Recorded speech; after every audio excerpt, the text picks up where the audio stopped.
Good morning, children.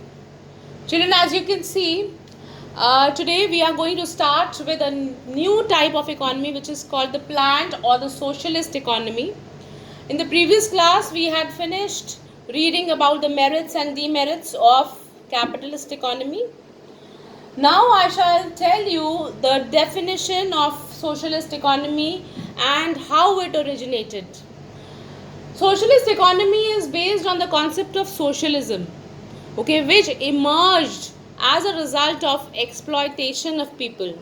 Like in the capitalist economy, we had discussed that there was a lot of exploitation of people, there was a class conflict, the whole society was divided into two classes, haves and have nots.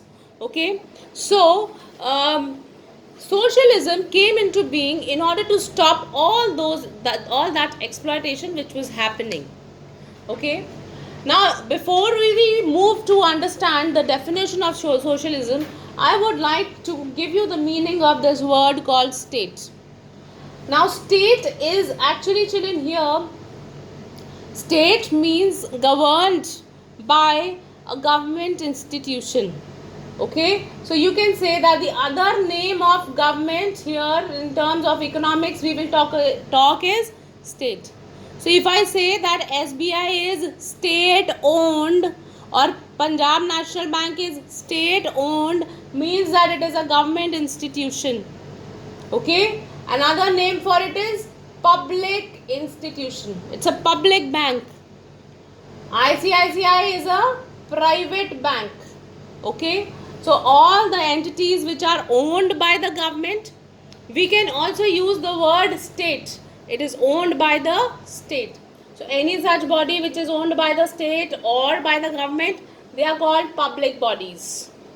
Okay, public institutions.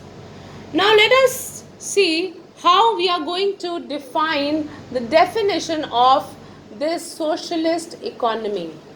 Now I have written the whole definition and this is written in your book as well. So kindly pay attention. As I told you that there are some keywords that you have to remember while writing a definition, and it is these keywords only which are seen when you are marked in your exam. So a socialist economy may be defined as an economic system in which, now socialist economy is what? It is an economic system. So first keyword is it is an economic system in which means of production means that whatever activities of related to production are there, they are owned by the whole society. Means that it is for the public, it's not for a particular individual or a private individual. Clear? So which means that the means of production are owned by the whole society and they are operated by a public authority. Okay, now means of production which is taking place, all the production activities that are taking place for the whole society, and it is operated by a public authority. Now which is this public authority? This public authority is the government. No private individuals. Okay, no private ownership. So who's the producer here in socialist economy? It's the government. And how does the government work? The government is working according to a general plan.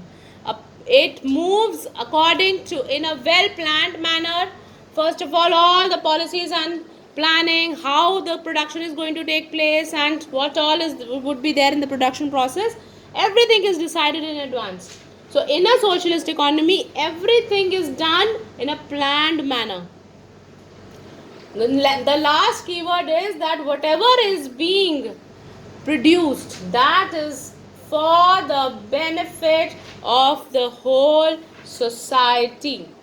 Okay, so here, children, if you compare this definition with the capitalist economy one, in the capitalist economy one, the main motive was profit earning, but here the main motive of this economy is social welfare. Whichever production activities are taking place, it is happening just for the benefit of the society. So there are three things in this definition. First of all, the means of production is owned by the society. Means that whatever is being produced can be accessed by the society. So it is owned by society.